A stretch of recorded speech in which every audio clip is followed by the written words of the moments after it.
Rising above the Loire River in central France, Château de Châteaudun is one of the earliest examples of French Renaissance architecture, blending with Gothic fortifications. The castle's origins date back to the 12th century as a medieval fortress designed to protect the town and its surrounding lands. Its original keep and defensive walls reflect the military priorities of the Middle Ages. In the 15th century, the chateau was transformed by the powerful Châteaudun family into a luxurious residence. Gothic towers and turrets were retained, while Renaissance-style galleries, ornate fireplaces, and elegant living quarters were added, creating a harmonious blend of defense and refinement.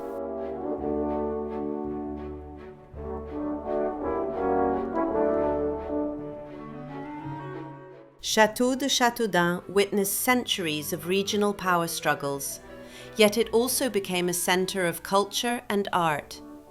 Its halls hosted noble families and showcased the evolution of French architecture during the transition from medieval fortresses to Renaissance palaces.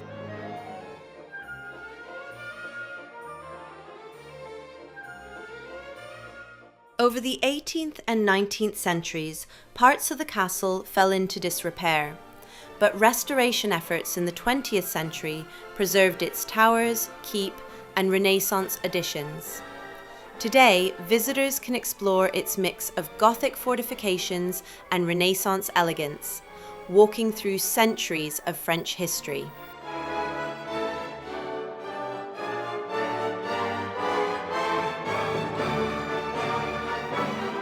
From medieval stronghold to noble residence, Château de Châteaudun embodies the evolution of French castles, a symbol of defense, culture, and architectural innovation.